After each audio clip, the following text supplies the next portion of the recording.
Welcome to the Self-Publishing Tips and Tricks Show, a series designed to give you insight into the world of self-publishing and marketing your books. Featuring your hosts, Shannon, the author behind the pen name S.C. Huston, Ben Pick, and Jamie, writing under the pen name J.M. Chaley. Join us several times each month when we interview authors about their self-publishing and marketing journeys, talk to industry leaders, and discuss books about writing, self-publishing, and marketing. Hello, everyone. I'm Shannon, writing under the pen name of S.C. Huston, and I'm a fantasy romance author with a passion for writing about broken characters who face adversity to become better versions of themselves. There may or may not be dragons, but there's always love to find. And I think I need to change that up because I just read the new report out by K-Lytics. Just got the report for fantasy romance from Alex Newton in K-Lytics. And I say fantasy romance, he actually labeled this one romantasy, which last year was the first year he labeled it as romantasy. And there's some like very specific ideas of what goes with these terms. You have fantasy romance, romantasy, romantic fantasy. And in the past, what it has been, and you'll find different things about this on different sites, but in the fantasy romance group, they had said fantasy romance was a romance story with a fantasy like subplot, where romantic fantasy is fantasy with a romance subplot. And romantasy was I don't know if I say the word right, a portmanteau, I'm not sure how you say that word, but basically romantic fantasy put together is romantasy. So it's easier for people to say. And this was really popularized by the people who are reading the genre. Okay. So it had been fantasy romance for 2 years. This is the fourth year he did a report. For 2 years, it was fantasy romance. And then last year was romantasy. And he talked about how the lines were blurring. And if you go onto Amazon, if you look fantasy first and then romance, right, that would be fantasy romance. And then, or that would be, romantic fantasy. And then if you went to the romance category in the fantasy, then that would be fantasy romance. But now there's books in both categories and they're blurring the lines. And this is the first time that I've ever heard this, and it came from Alex Newton, where he says now romantasy seems to be like a third category now, in which, again, fantasy romance story, subplot fantasy. Romantic fantasy is, did I say that right? I think so. Yeah. And then romantic fantasy is fantasy with romance subplot. And romantasy, he's saying, is now when it's 50-50, when it's both. And I've always thought of my work as being like both. And he says this is a story in which if you took out the fantasy, it wouldn't work, or if you took out the romance, it wouldn't work. So that is romantasy. And I've not heard that applied before, but he's saying that that's the definition for it now. Or I don't think he's saying that's the definition, because he had like a little disclaimer on the screen, because it was a video he did where he said that this was not like a true definition. It was by how readers use these words. So so it's really interesting. And so I'm thinking maybe I should just recategorize all my stuff to romantasy instead of fantasy romance. Anyways, long story, but I thought that was interesting because I just read that report yesterday. It was very in depth. It's like 20 plus pages long, the report was, and they had a video that went with it to try and break down different parts of it. And it's still growing. All three of them are growing.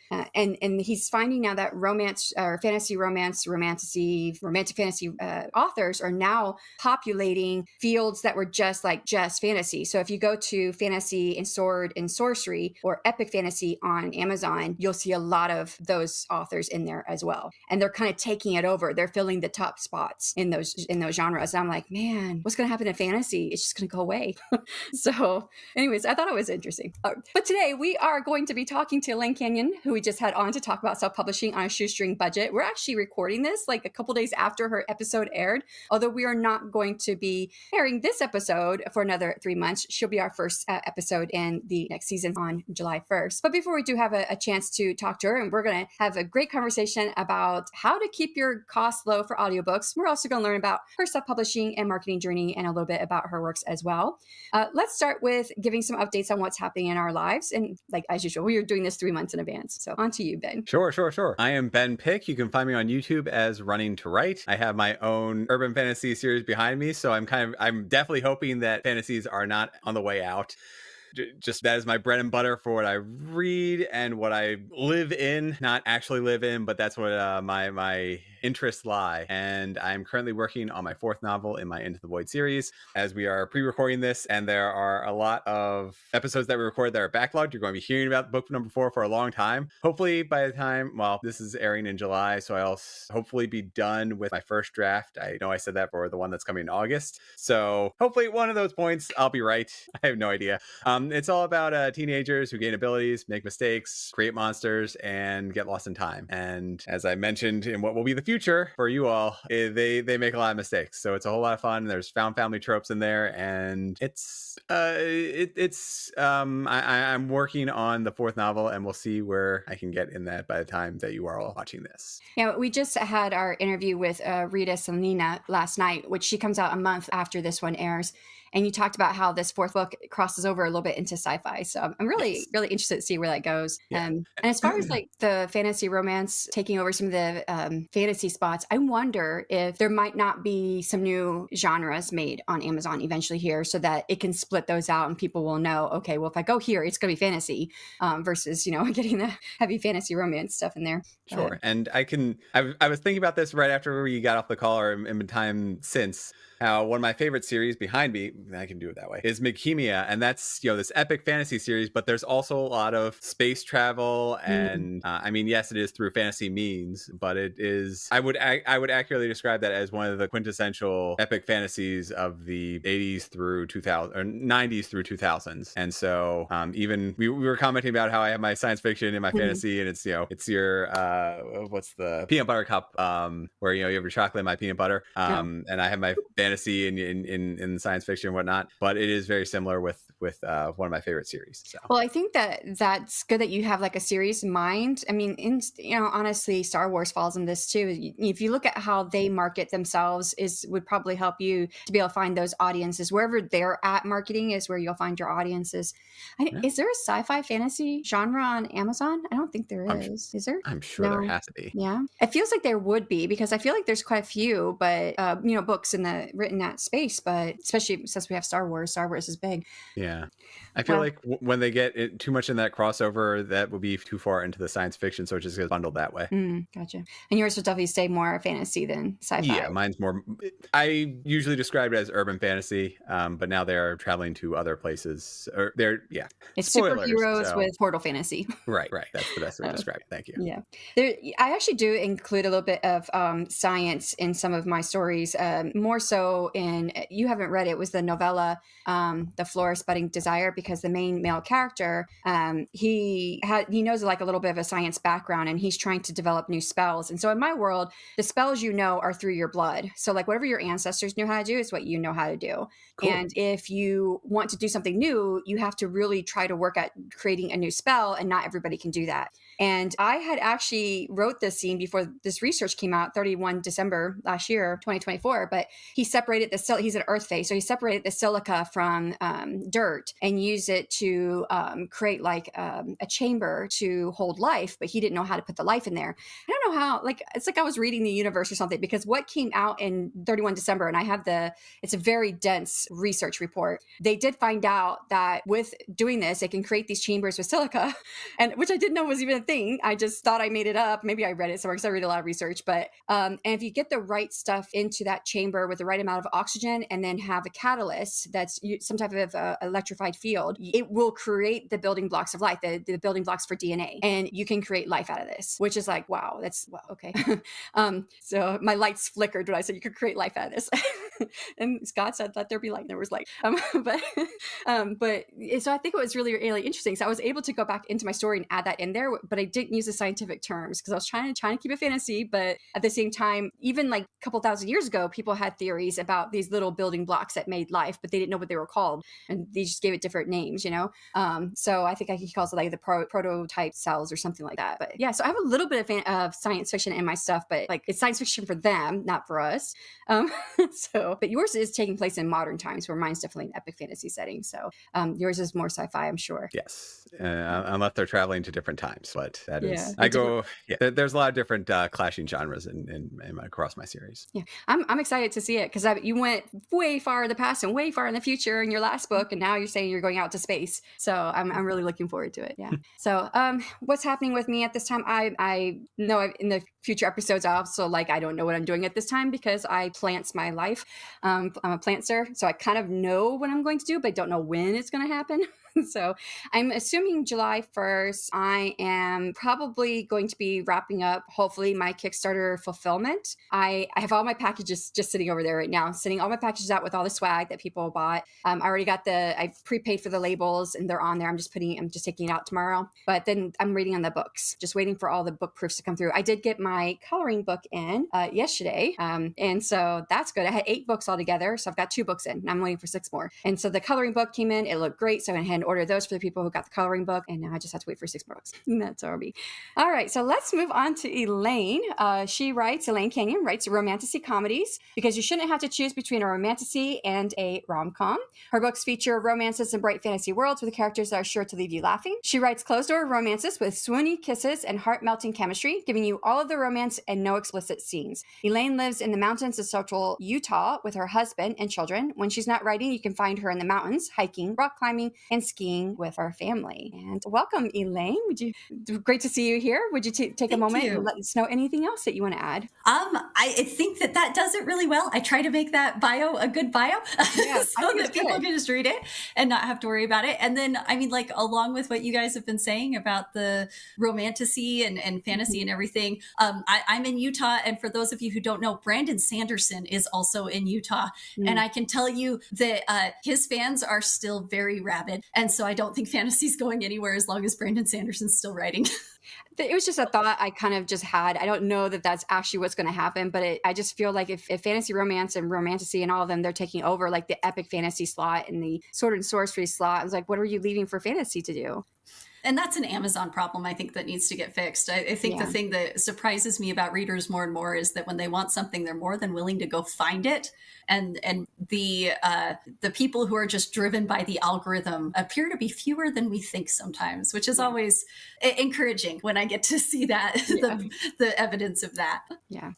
I think, did you not have a bio, or maybe this is just something I remember you used to have something that along the lines of stabby romance? Oh, that was something that I had thrown somewhere. I'm not sure where I put it. I know it goes up in my social media a lot because I have lighthearted and stabby. Yeah. I don't write dark romantasy. I really I can't. That's not where my headspace is in. Yes. But I do have all of the action and adventure that goes into a good romantasy novel. They're just going to laugh along the way. So we are going to stab people. That's kind of how it works in those books. But but it's going to be fun. We're going to have a good time. We're going to laugh and we're going to walk away feeling better about ourselves. Yeah, which I can attest to that. And I said that in our last episode with you that I just admire people who can write funny and write, anything funny. And Elaine's definitely funny. Very laughable moments. I always wanted to be able to do that. And I can't write funny. I've bought 2 books to try to learn how to write funny and it just didn't stick for some reason. I can't do it. I do it by mistake sometimes. A reader will say, oh, I thought this part was funny. I'll say, oh, what part? And I'll go look at it. I'm like, what did I do? How was that funny? I don't know what I did to make that happen. So I admire. And so I can attest funny, nice, beautiful romance books Elaine writes. So thank you. All right. So to start, can you tell us a little bit about your journey to writing in this genre and to self-publishing your first book? So I actually started back in 2015 and I wrote fan fiction. I wrote Harry Potter fan fiction. So I had little kids, tiny kids, and I needed something to do while I was doing everything with these kids. And I decided I was going to reread all of my favorite books from being a teenager. And part of that was the Harry Potter series. Let me tell you, Harry Potter hits differently when you're an adult and a parent. It's really different. So what I found as I did that read through was I really wanted more of the interaction between Harry Potter and Ginny Weasley. And there is a huge fandom community for Harry Potter. And it's lovely because they all write all of these stories that I wanted to read. And then I read everything I wanted to read and I couldn't find what I wanted after a certain point. And then I started finding stories that were just making me angry. So out of spite, I started writing my own fan fiction because I was getting so frustrated. And then at one point I had mentioned to another friend in the fandom that I was writing and she was like, oh, you should post it. I want to read it. You should post it. So I started posting it. And then it kind of just grew from there. I have like 8 fan fiction novels. I have almost 2 million words written in fan fiction. And in 2020, my husband said, wait, but you can't do anything with this because all of your characters are J.K. Rowling's characters. And I said, yeah. And he said, but you have thousands of people reading these fan fiction stories. I was like, yeah. And he said, so why are you not writing your own stuff? I was like, oh, that's a good point.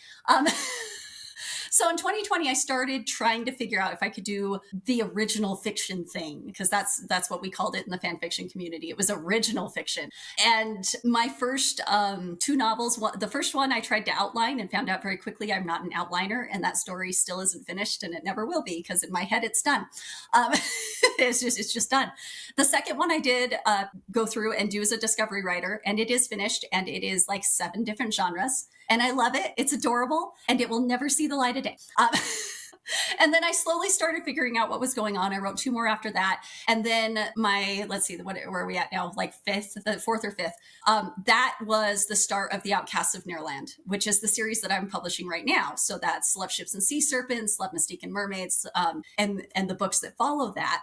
And that was when I really was like, okay, now I've got something that I know it's marketable. I know how to advertise this. I know all my tropes. I had figured out all of the self-publishing things that I needed to. I knew that I needed that prequel to grab people in, and I needed books, and I needed a series, and I had the business side figured out. And that was where things really started picking up. And Love, Ships, and Sea Serpents released on February 29th, 2024. And I've just been going from there. So I've got that out. I've got Love and a Bit of Disorder out. Love, Dryads, and Murder came out in April, and Love, Mystique, and Mermaids had its Kickstarter in May, which right now is coming. It's not here yet, but by the time you listen to this, it will have happened, and I'll be in fulfillment, which is super exciting.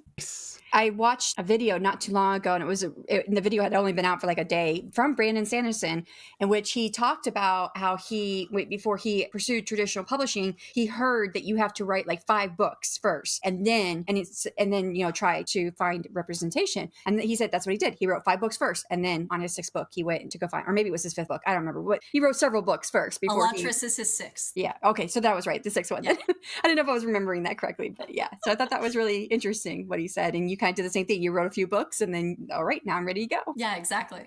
Your tagline is where romance, fantasy, and comedy collide. What drew you to blend those genres, and how do you balance these elements in your storytelling? So that was what I had the most fun writing when I was writing fan fiction, when I would create my own world, and I would take my favorite ships in Harry Potter and put them into my own world and have it be fantasy and have it be all of the fun things that I was inventing with my favorite characters falling in love over and over and over again through all of these different fan fiction stories. So when it came time to pick what my writing was going to be, it fell really naturally into a fantasy world of my own creation and having it focus on 2 characters falling in love. And I don't know if I'm capable of writing stories without putting humor in them.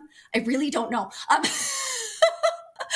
I can think of like 2 fan fiction stories that don't have humor in them that I wrote, like 2 out of almost 2 million words. I can think of 2 where I deliberately was not trying to be funny. And even in those, I had some people be like, oh yeah, I laughed at this part. I'm like, oh, okay. Well, apparently I am going to put humor into what I write. So the balance just comes from, I want a romance story, and I'm going to write a romance story. And then the humor just comes naturally, and it fits in well where it needs to fit in. And I always want it set in a fantasy world, because I am also autistic. And part of that is that if I put something in the real world, I'm going to tell you exactly all of the things you need to know. Well, you don't need to know them, but my brain says you need to know it. Like if I'm going to put something in Salt Lake City, Utah, I'm going to tell you how long it took to get from where I've decided the house is to the restaurant that they went to. And I'm going to look it up on Google Maps to make sure I'm right. And then I'm going to look it up at the time of day that they're going to drive. Yeah, like it just spirals out from there. So the fantasy world is awesome because none of that matters and my brain just lets it go. Yeah, thanks for rubbing in that, that comedy just comes so naturally to you. I'm sorry. I don't know what to say. That's okay. I just thought it was funny when you said you don't know how to write not funny. And I'm like, I wish I had that issue. I do study it too. Like I do look into it. I watch a lot of stand-ups. I read a lot of comedy books because I want it to be good comedy. Yeah. But yeah, it just comes naturally. I want it to be funny. Yeah. All right. So your books are described as closed-door romantasy that's lighthearted and sometimes stabby. Okay, here's where I got kind of stabby from. How do you approach romance, or how do you approach writing romance that is both engaging and appropriate for your audience? So what I love about Closed Door is that it's this perfect exercise in tension. You have to know how to put tension into a story when the payoff is just a kiss. And that takes an extra amount of knowing your characters, because you really do have to be able to build intimacy in different ways. And you have to be able to connect your characters to each other emotionally and intellectually in ways that you can kind of jump over a lot of that when you're writing open door. And it's not to say that every open door author does that, but it gives you the opportunity to do that. Whereas when it stops at a kiss, it makes it much more imperative for a good story that you are building that tension at the right level all the way through the book. I wonder what people would think of my first book then, because there's no scene that even needs a closed door because it doesn't go that far, and they can't kiss because he has he has cold breath, so it would steal her warmth. At least that's what he thinks, because he thinks she's human, so they can't even kiss. And that's a whole nother level of tension. Like I wondered if I got that tension in there though. Now I'm thinking about it. But yeah, I wonder if I wonder what I did to myself there. You offer a free book to your newsletter subscribers. Can you share your strategy behind this approach and how it's impacted your reader engagement and mailing list growth? Yeah, definitely. So I actually have 2 free books. I have the free book to my newsletter, and then I have a book that is perma-free. So it's free across everything, everywhere, as much as I am capable of doing it, because darn it, sometimes Amazon doesn't listen. But when it comes to my free one for my newsletter, you can actually go buy it. It's $1, and it's Love and a Bit of Disorder. And I do that on purpose. I do it because I want to make sure that if you don't want the story, or if you do want the story, but you don't want to be me in your inbox, I can talk sometimes. So if you don't want to be on my newsletter, but you do want the story, you can go and you can purchase it, and it's not a big deal. But having it available as something that readers can get for signing up for my newsletter, the minute I did that, I went from 50 subscribers to 300 subscribers over the course of 3 months. It was night and day. And what was cool about it was those 50 subscribers I had when I started, most of them were authors. I had a few readers, but most of them were authors. That flipped. So instead of having mostly authors on my email list, now I have mostly readers. And what's cool about that is readers interact with you more. I've had more people reach out to me through my newsletter to tell me one thing or another, to let me know when something's not working. Like I had a book that went out and it didn't work the way it was supposed to for the download, like something had broken with BookFunnel. And I immediately had readers like, hey, this isn't working. I need help. Can you show me what I'm doing wrong or what you did wrong? I did have one that was like, you did something wrong. And they were right. I did. Well, it wasn't I did something wrong, but a patch had gone through and it had caused some problems. And it's way more fun. I'll be honest. Like, I love authors. They're my favorite people, but it's way more fun to interact with readers through your newsletter than it is to interact with authors. Totally agree with that. Yeah. And my inbox now gets like so full that I've started like a new email just for my readers so that I don't miss their emails, because exactly. it's fun to definitely interact with them. I wanted to ask you, I had heard you say that you had something that was free, and I wondered what if Amazon worked with you to keep that free, because I've heard it's such a pain to keep a book free on Amazon. So Amazon will price match US perfectly. So I put the book up, I put Love Ships and Sea Serpents up for pre-order, and I told Amazon it's $1. I went to every other distributor and I said, it is free. You don't charge for this. And before the book went live, I was still in the pre-order. It went to free on Amazon US. Nice. Amazon everywhere else, it's a pain. It's an absolute pain. It's still $1. However, I do have a direct shop through Curios, and they do a great job because they will send it to anybody through BookFunnel, and you can get the book for free still. So that's where I send people now if they're international. I'm like, go to my shop. If you go to my shop, I can guarantee you'll get it for free, and it will go to wherever you need it to go because BookFunnel will deliver it. So, and then the other thing, what you talked about, your strategy of having the book that's $1, but it's free for your newsletter in case people don't want to sign up. Exactly a strategy I'm going to be using once I get my next novella out, my first novella that is going to go free. But the one thing I wanted to do, and I don't know if you do this, and I don't know if we got the same information from the same person. I'm going to put in the beginning that like, you don't have to buy this or not, but if you want to join my newsletter and get this for free, and put that like in the preview section. So I don't do that. And here's why. Amazon is still really ambiguous as to whether or not an email giving you their email address is the same value as 99 cents. And Amazon technically in their TOS, and there's like legally, I have a whole bunch to say about this because it's monopoly creating, but legally Amazon says that you can't offer, and Barnes and Noble says it too, you can't offer the book for less anywhere else. That's why they price match. So I don't put that in the description on Amazon. I don't not say the description, it's the preview of your book. So okay, for the first page, like for the first page in your book. Yeah, when they preview your book in the beginning, say join my newsletter list, and I can't remember the exact wording. I was going to look it up again when I do it, but it's worded in such a way that they can choose. Okay, well, I'd rather join the email list, and you don't put your email address there. You just say join my email list for this story. Okay, gotcha. Yeah. So I choose not to do that, mostly just because I don't want to deal with Amazon coming in at this point. I'm working to make it so Amazon is not my main source of income for my books, and as soon as they're not, I don't care. Yeah. Well, I mean, I think you'll find that with Kickstarter, you're going to make a whole lot more money than you will with Amazon. So if I could run back-to-back Kickstarters, I'd make a lot more money.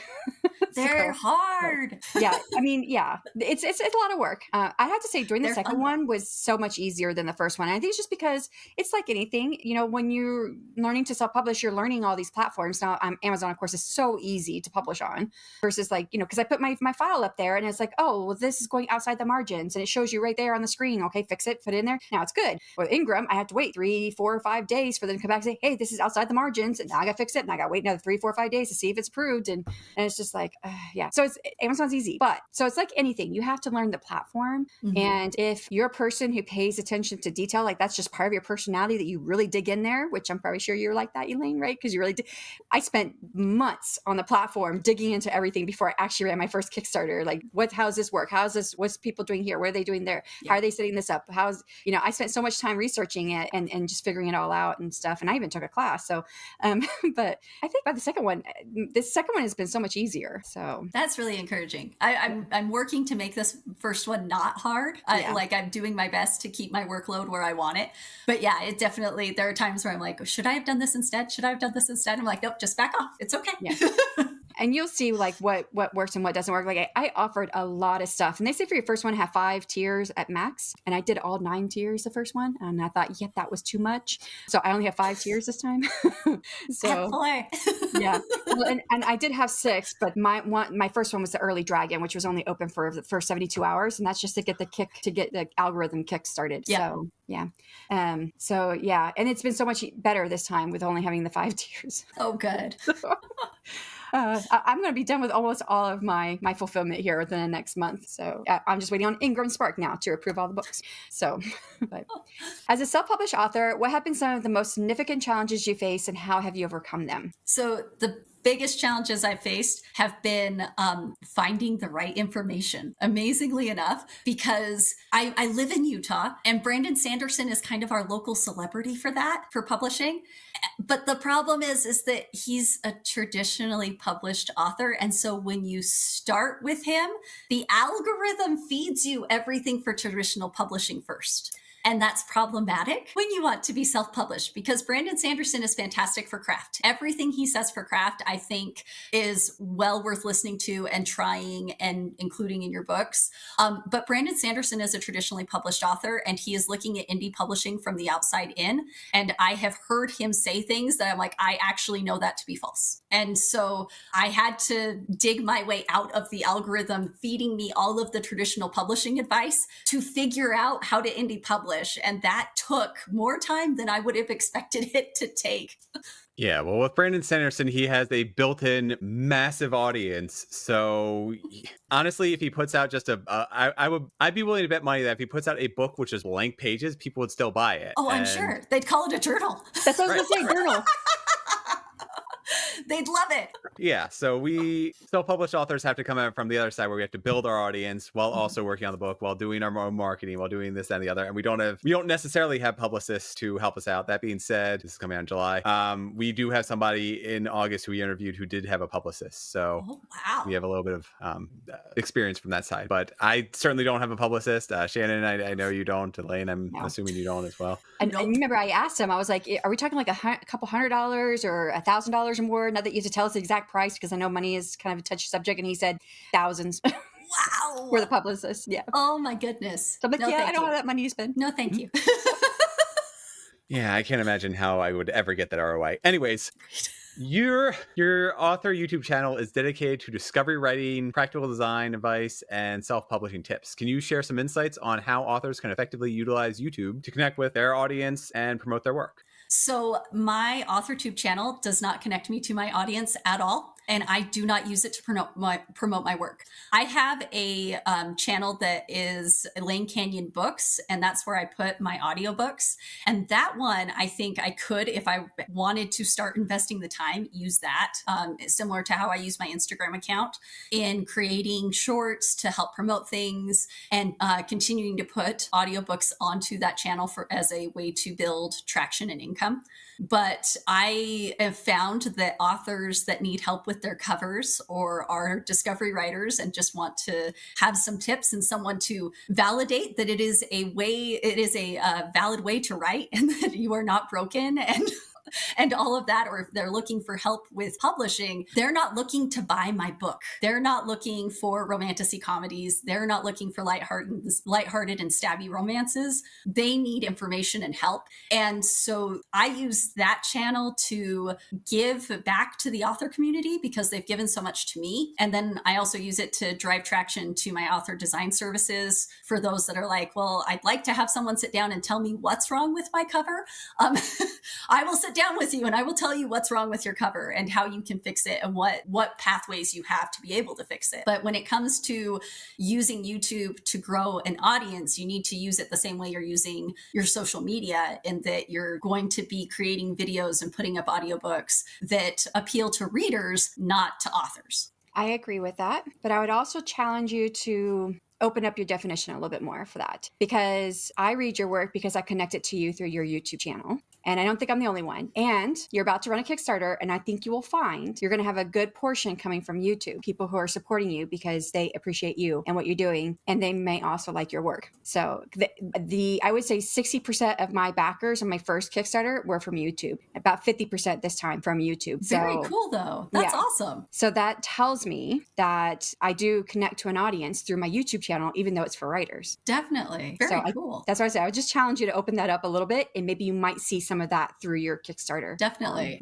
So for authors considering narrating their own audiobooks, what equipment and software would you recommend to get started without a significant financial investment? So you are going to have to make a little investment. You need a real microphone and you need real headphones. So the Blue Yeti is the microphone that I use. It's the one that's sitting in front of me right now. And it runs at about $100 US. You can usually get it on sale. I got mine on sale for $84, I think it was.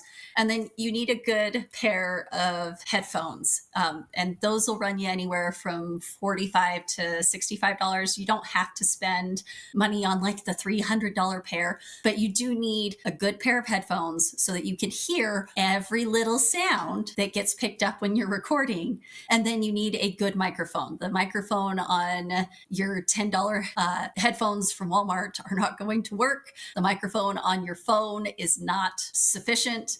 And then you'll want to pop filters like you see on Ben's screen, and you can see the top of mine right here.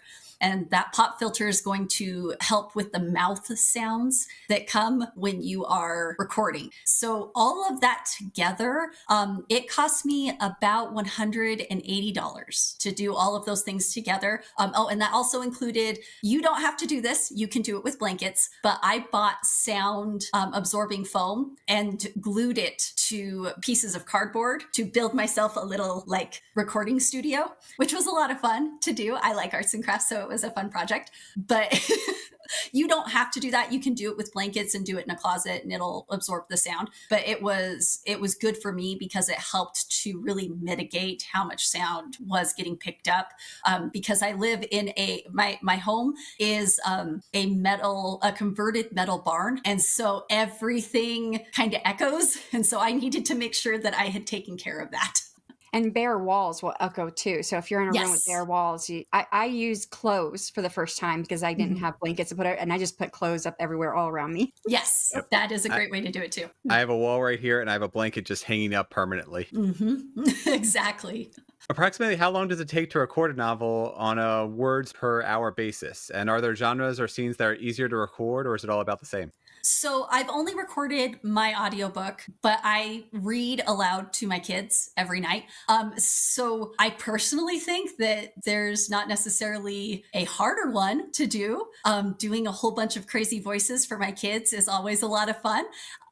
For my audiobook, I did voices. I will say that if you're going to do voices, take a lot of time to practice and keep in mind that the more characters you have, the more chaotic that's going to get because your narrator voice counts as a voice. So even if your book only has 2 people in it, you technically have 3 voices because your narrator voice is going to be its own voice. And unless you're reading something that's first person, if you've written your book in first person and you're going to record it, then you can use the same voice for speaking as the narrator. But yeah, if you're in third person or second person, you now have multiple voices because it's going to get hard. For me, I am a classically trained singer and I have been public speaking since high school. So I'm going on 20 years of public speaking. It's a lot of time. And I am very comfortable with it. So I can do about 8,000 words a minute. That's not finished. That's like having to stop, or a minute, 8,000 words an hour. No, I'm not doing it a minute. Good heavens. 8,000 words an hour. And that's not finished. That's all of the mistakes that are in there that I have to go through and fix. And so when I honestly think that if you wrote a nonfiction book, you probably have it better off because it is just one voice. It's just the narrator's voice. And it doesn't require a lot of the extra pauses that are going to come in. If you listen to a nonfiction audiobook and then you go and listen to a fiction audiobook, especially one where voices are done, you'll notice that the voice actor who does the fiction book, they're going to put a little bit extra time, and it's milliseconds, but it's just enough to shift between voices. And part of that is it makes it easier on us when you're recording the book to take a minute and take a quick second to shift your frame of mind to act as this new voice. But it's just enough that you do have to consciously shift. And that is going to increase your time. Whereas I bet if I did a nonfiction book, I could probably get up to where a lot of professional voice actors are at. There are professional voice actors that can do 10,000 words a minute, or an hour. I did it again, 10,000 words an hour, not a minute. That's much faster than I can do an audiobook. But you know what I do for mine is it sounds like you record yours straight through, like here you're on chapter 1 all the way through. Yes. I do all the narration first, and then I do all the character voice for one character, and then all the character voice for another character. And I keep very meticulous notes of what I do to change my voice. Yeah, and that's one way to do it. And it definitely, if you have the time to invest afterwards in editing, that's a great way to go about it. It is a lot of editing afterward. I've been trying to wonder if I should do this differently. Well, and like you've got all of that editing afterwards, you're going to see less consistency errors that way, and that like the voice will stay consistent the whole way through, and that's a benefit. But yeah, you do spend a heck of a lot more time afterwards. Yeah. And if you are going to do that, I highly suggest investing in the programs that will do a lot of that work for you. So there are a lot of programs out there that will help take care of all of these are this person's voice and help me move them into these places where I'm telling you to put them. They'll do that. I use Audacity, which is an open source music software. Yeah. And so I have to do all of that by hand. It doesn't do any of it for me. Yeah. But what program? I've never heard of I don't know of any other programs. I only know Audacity, which is free, which is why I've kept with it. But what kind of other programs are out there? So that's actually something that I can't remember names off the top of my head because I won't spend money on them now. Yes, I probably won't either. That's why I'm doing my own audiobook, is because I'm not spending money on a Yeah, narrator. exactly. And so, but I know Thomas Umstattd Jr.'s podcast, the novel podcast, right? Yes, Or the novel marketing podcast. He has an yeah. entire episode about a specific software that does a lot of that cool stuff for Okay, you. I'll have to find it. And so, yeah, if you just look up the novel marketing podcast and then type in audiobook narration into your search bar, it'll come up and you'll find which one I'm talking about pretty quick. He's on YouTube. I actually, when I saw that he moved to YouTube, because his novel marketing podcast is the longest marketing podcast for books out there. Yeah. So he's been going for a really long time, but he just got onto YouTube. And when I saw that he came onto YouTube, I reached out to him and asked him to apply to the AuthorTube Writing Conference. We already had our special guest speakers. So I was like, I couldn't ask him to be a special guest speaker. Plus he said a baby channel at the time. It's grown quite big now. Yeah. Not huge, but it's growing. And so he applied and he was accepted for the AuthorTube Writing Conference. So yeah, we have him gonna be talking. Love it. I'm excited. Yeah, me too. And it's funny because when I invited him, he's like, I have the longest novel or the longest marketing podcast. And I'm like, yeah, I know. I didn't say that, but I was thinking that inside. I was like, yes, I know. It's like, I'm a listener. Yes. So he's on YouTube. That's awesome. So what are some common pitfalls authors should be aware of when recording their own audiobooks, and how can they avoid them? So if you have not done any performance up to this point in your lifetime, you are going to want to practice. You're going to want to start reading everything out loud. And for this, record yourself on your phone. So read a chapter out loud on your phone and record it on your phone, and then play it back and decide whether or not you're going to listen. Like, that is a huge thing. Do you have a free audiobook on your YouTube channel, right? Yes, I do. Yes. So I would suggest, because that's the one you sent to me to be a reviewer for, I think. Yeah. Right? I left a review on it. So I would suggest everyone go listen to her audiobook, and you can hear the differences in the character voices and what she's doing and everything she's just saying. You can hear that difference in there. So yeah, because you don't want to be really flat and monotone. A lot of people, when they start to record, they get really nervous and their voice goes like this and it doesn't change. And it becomes this whole thing where they're reading the words, but they're not thinking about what the words say. Like, you can hear it. No, you don't like it. Well, I read my first chapter of my debut novel to put on my YouTube channel, and I was doing that because I didn't know how, because I don't really listen to a lot of audiobooks because of the fact that I'm partially tone deaf. I can't understand all narrators. And my mom's like, you sound boring. And it's natural. It's natural because you get nervous and you get focused on reading and you want to make sure you don't make mistakes. And that's the thing, is you have to know that, like, one of the benefits of reading your own story is you know this story. And so if you can take that same excitement that you feel about your story and let it come through your voice, it makes a huge difference. And so I would say practice. If you have children, read to your children and find out whether or not they like having you read to them. And then ask them, well, what could I change? How could I make it more exciting for you?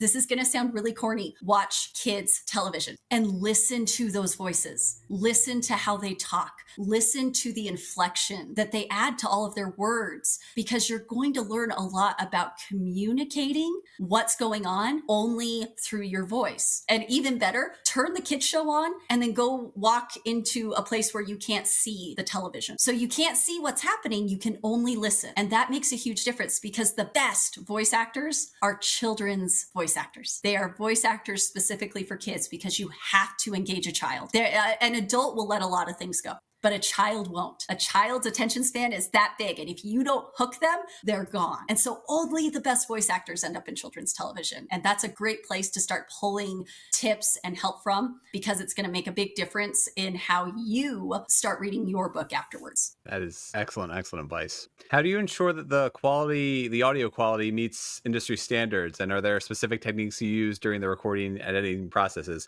aside from comparing yourself to children's television shows? So Amazon is the highest standard. If your audio files meet Amazon's requirements, then they meet everybody else's. So I edit for Amazon, and then everyone else is happy and takes the files without complaint.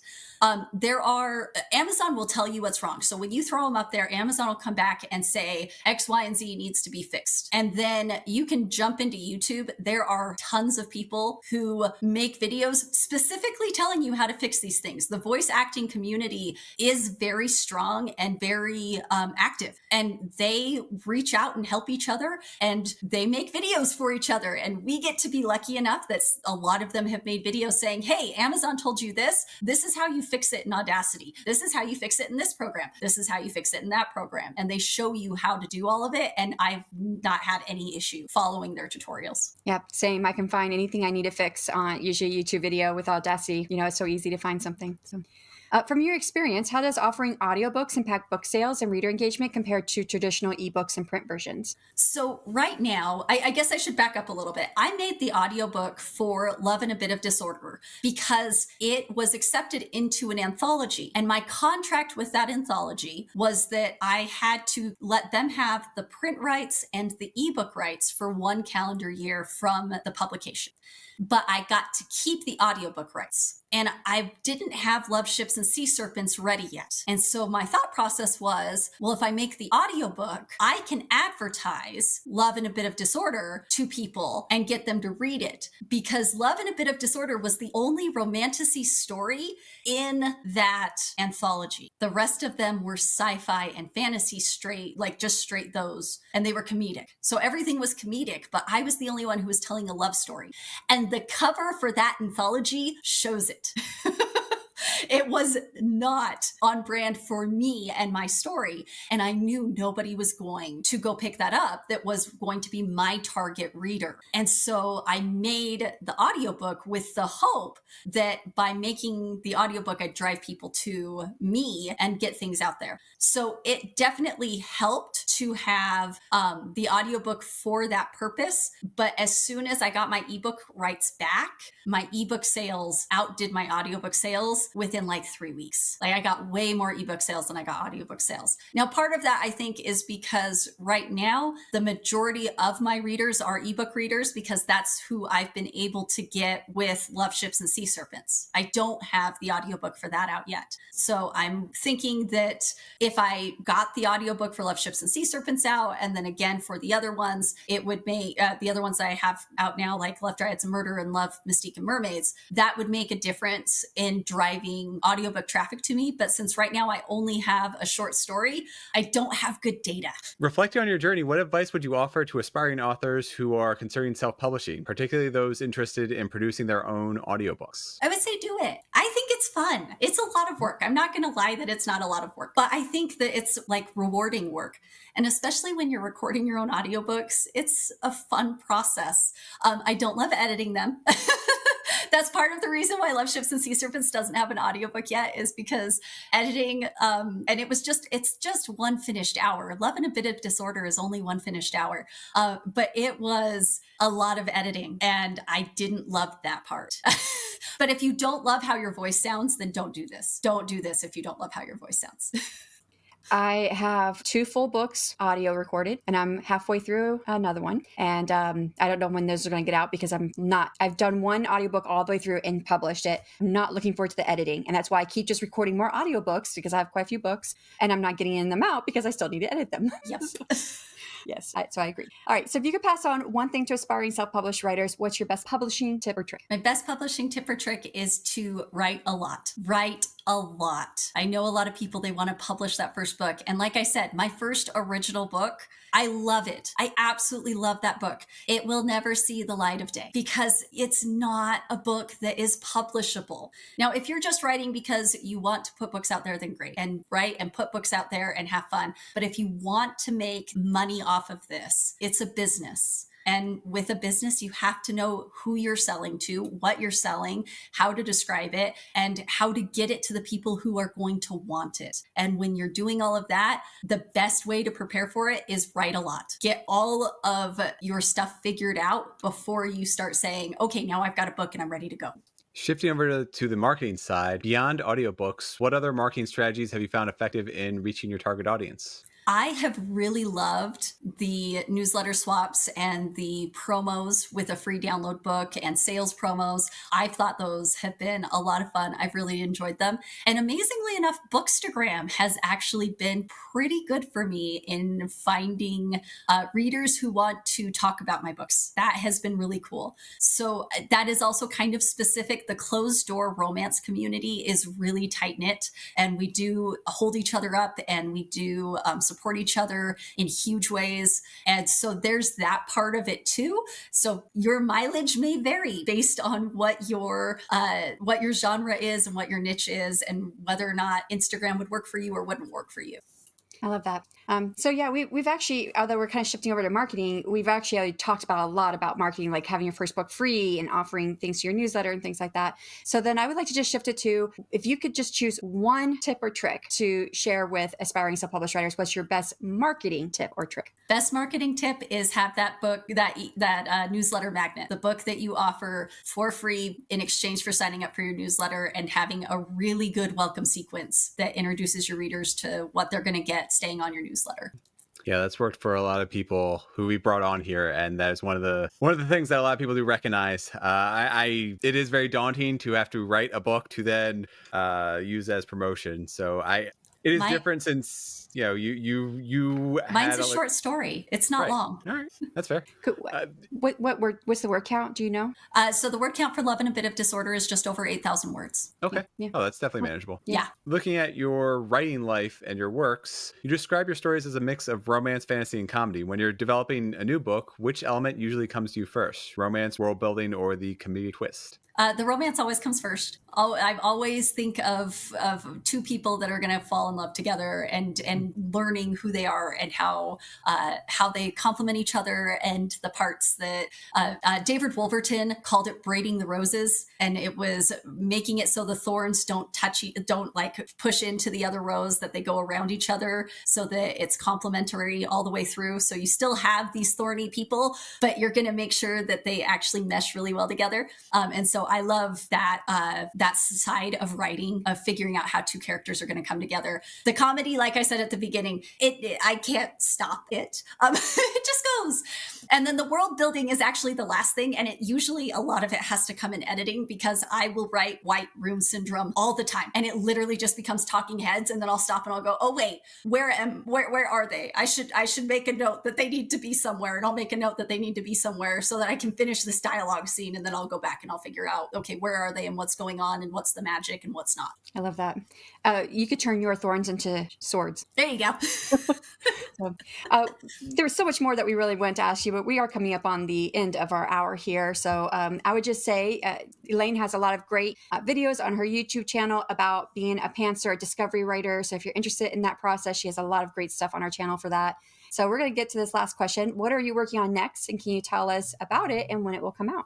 So this comes out in July, which means Love, Dryads, and Murder is out. Love, Mystique, and Mermaids Kickstarter is done, and I'm in fulfillment. And if I'm in fulfillment, that means you can get the book before retailers do by going to my Curios shop. So that is a way you can get Love, Mystique, and Murders before everybody else, aside from the Kickstarter backers. And then at this point in time, I should be getting ready to get Love, Cinders, and Slippers out in October. I don't have my calendar up. It's probably October. I don't think I put it in September. I think I put it in October. But that one is going to be super fun. Yes, it is I'm calling it an adapted tale because it's based off of a lot of the ideas of Cinderella. It's not Cinderella. She does not end up with the prince. But it has a lot of the ideas that go into Cinderella. Hence, it's called an adapted tale. Loosely inspired. I like that. Yes. Yeah. I was going to say, do you know that Kickstarter now has you can enable late pledges? I do know that. It is very daunting. We'll see if I decided to let it happen or not. Yeah. I don't know yet. Yeah, I didn't do it for all of my stuff because there's some things I didn't want to have to worry about fulfilling and stuff or whatnot. I did have 2 people who did late pledges, but it was the same day that it closed or like within 24 hours of it closing, and nobody else has. So I think it's like people who like wanted to back me and just got in there late, and it was already closed, but they still backed me on a few things. So I might do that. that. We'll see. You'll know by now.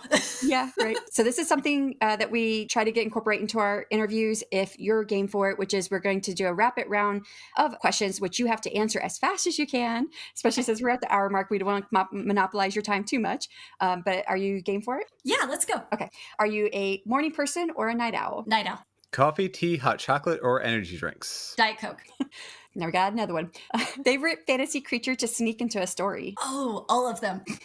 What's your snack during a writing session? Popcorn. Write the kiss or write the chaos? Kiss. Best writing buddy, cat, dog, or something someone else, or complete solitude? Complete solitude. Worst line you've ever had to re-record for audio? Oh, I have no idea. Fair enough. Complete the sentence. The best thing about writing is Getting to explore all of the worlds that go on inside my head. Nice. If your current work in progress had a theme song, what would it be? I'm in the middle of this is mid-April, and I'm in the middle of getting everything ready for Love, Dryads, and Murder to release. And the theme song for Love, Dryads, and Murder is Alkaline by Sleep Token, and so that is what I'm going through right now. Nice. if you could write any other genre, what would it be? Oh, I guess straight comedy. I think you'd be good for that. So, well, you've answered all of our questions. Before we wrap up, can you please tell our listeners where they can find out more about you and your YouTube channel and your books? Yeah, so I am Elaine Canyon on YouTube, and then I've also got Elaine Canyon Books. That's where you can listen to Love and a Bit of Disorder for free. If you go to elainecanyon.com, you can find all of my books. You can find out about me. You can find my author services. All of those things are over there. And then I always appreciate when people buy direct, and you can get to my Curios shop through elainecanyon.com, and then also by searching for me on curios.io. Nice. And I know I'm so interested in checking out Curios and finding out what that's all about when I have time. So, well, thank you so much for joining us today and giving us your insight, especially about audiobooks and, coming back on the show for a second time. We really appreciate you coming on. Thank you so much for having me. This has been so much fun. Yeah, for sure. Maybe we'll get you back on here again in another year. You can talk about Kickstarters. Definitely. Yeah. Thank you so much to our listeners and viewers. Next on the podcast on July 15th, we'll be talking to comic book artist J.K. Woodward. And until then, bye everyone. Thank you so much to our incredible listeners and viewers for joining us on our exploration of everything self-publishing. We hope you found our podcast to be a treasure trove of insights and inspiration. If you've enjoyed the show, please consider leaving a review on your favorite podcast platform or thanks on our YouTube episodes. Don't forget, you can catch all of our past episodes on YouTube, Spotify, and other major podcast platforms. Keep writing, keep publishing, and we'll see you next time.